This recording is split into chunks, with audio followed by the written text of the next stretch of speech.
Welcome to ECE 463 Monitoring Control for over the summer. I'm Jake Lauer, and this is a quick video kind of giving an introduction to the course and what you can expect in monitoring control. So monitoring control is all about feedback. Feedback is really useful. What you do with feedback is instead of specifying the input to a system, like the fuel to your car, I can specify the output, how fast my car should be running. A lot of times it's a whole lot easier specifying the output than the input. Then the automatic control law will figure out how to do that. With feedback, I can improve the response of a system. I can even take an unstable system, like riding a bicycle, and make it stable through feedback. And that's kind of important. A large number of things are open loop stable. It's through feedback that I can actually have a usable system that is stable. Now there's a couple ways to do that. In a different course, 461 Control Systems, this looks at output feedback. And sometimes output feedback works really well. Here I've got a system described by a differential equation. I rewrite that as a transfer function. When I close the feedback loop, what I want is the input. I want the output to track the set point. And the feedback control law figures out what input does that. Now sometimes when you close the feedback loop it works really well, sometimes not. What I can do is add a compensator. This is a pre-filter that warps the response of a bad system to look like a good system. And we'll look at in control systems, how do you find K of S? We'll look at root locus, Nyquist plots, Nichols charts, Bodie plots, things like that, ways to find the feedback compensator for an output feedback system. Now, sometimes output feedback works really well. For example, controlling the temperature of a room, speed of your car. That's cases where output feedback works great. Other times it doesn't work so well. For example, controlling rockets. NASA spent a whole decade trying to control rockets using output feedback. It just doesn't work. We need a different tool. Well, that tool is monitoring control. So monitoring control actually came out of Russia and Sputnik. Back in 1957, Russia launched a rocket into space. We had Sputnik. Russia was actually the first one into space. What they were doing is using a different type of feedback than the US was using. They were using state space rather than output feedback. With state space, you can stabilize things like rockets fairly easily, unlike state space. On the other hand, there are some systems where output feedback works better. This is a case where monitoring control works much better.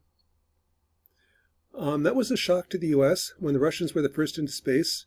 With that, we started looking at what Russia was doing, and that led to the term called monitoring control.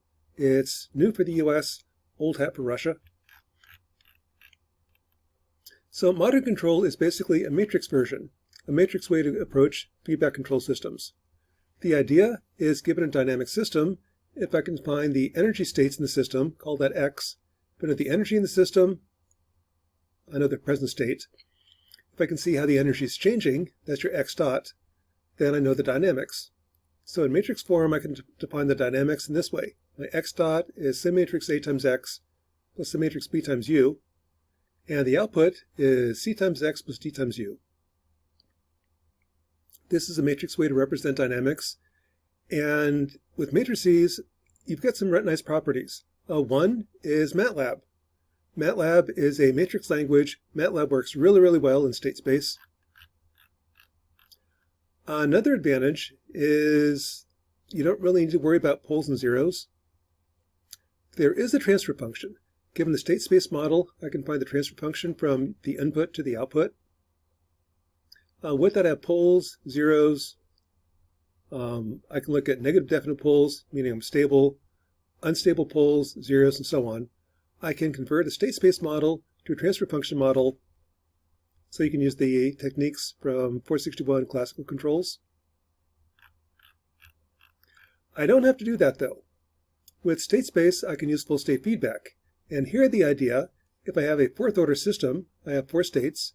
If I have 4 feedback gains, I've got 4 degrees of freedom. Conceptually, I should be able to place 4 eigenvalues anywhere I want using 4 feedback gains. That's called pole placement, or Bhaskara. That's what we'll look at the start of the semester. Once we come up with a way to model different systems, we'll look at how to find the feedback gains to place the closed loop poles wherever you want. Problem with pole placement is, actually backing up, that's kind of what we do for the first couple weeks. The first 4 weeks, we look at modeling, come up with models for dynamic systems, and we'll do that using Lagrange formulation. Basically, these are nonlinear systems. And we'll look at modeling current pendulum systems, ball and beam systems, double pendulums. We can use MATLAB to simulate the nonlinear system. So, for example, here is a current pendulum system. If I let it run,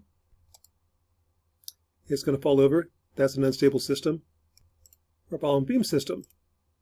Here I've got a ball on a beam. If I do nothing, it falls over. We'll come up with the dynamics for these types of systems in the first test. And the systems we'll look at would be like a gantry system that has 2 poles on the plus minus j axis, 2 poles at the origin, and current pendulum, 2 unstable poles.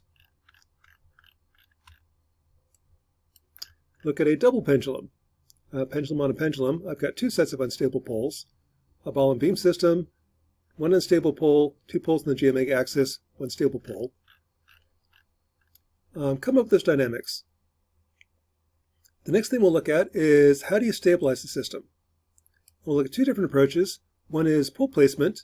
If I have n feedback gains, I can put the poles anywhere I want. A second approach is based upon optimal control, called LQR control. And what you'll wind up with is something like this. If I define the input using feedback, I can take an unstable system like we had before and now stabilize it and have to track a set point. I can tell it to go to +1, go back to 0, go back to +1. So that's kind of the goal of the course. How do you come up with a feedback control law to give you some desired response, like track a constant set point? We'll also look at how do you track a sinusoidal set point. So here is a current pendulum system. I'm going to track a sine wave going back and forth. If I do it right, I can do that. I can track a sine wave. We'll be using MATLAB fairly extensively to model these dynamic systems. Once you stabilize it, like I mentioned, we'll look at how to track a constant set point. This adds a servo compensator. On all these approaches, I need to measure the states. Well, suppose I can't measure the states. Well, if I know the input, I know the output, I know the dynamics, I can sometimes estimate all the states. And that sometimes is when the system is observable.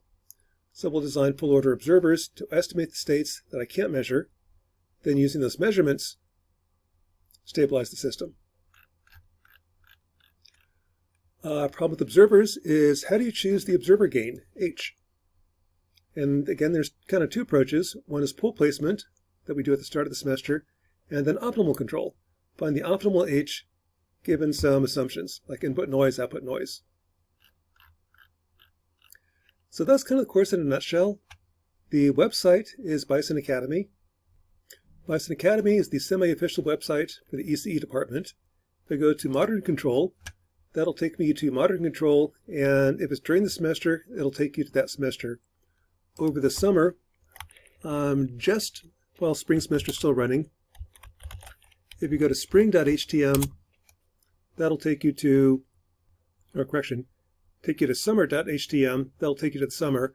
Once summer semester starts, that'll be the default web page. So here's the website on Bison Academy. This is the course. It's got all the lecture notes in PDF format. All the lectures have been recorded and put on YouTube for anyone to see. Here is the code that we're using, the homework sets, and as the semester progresses, we'll also have the solutions and recording of the solutions. So that's all in Bison Academy. The homework sets, under homework sets and solutions, there are sample homework problems from previous semesters. I do change the homework problems every semester, so don't just turn in the old homework sets. The answers will be wrong. So overall, this is kind of a fun class. We use MATLAB fairly extensively in this class to simulate nonlinear systems, manipulate n-by-n matrices, and there's a heavy use of matrix algebra in this class. We'll cover what you need, but it assumes that you've had linear algebra or matrix algebra as a prereq. A course that I think you're going to enjoy is I enjoy teaching it. So that's kind of a nutshell for modern control. Hope you enjoy the class and look forward to working with you this summer.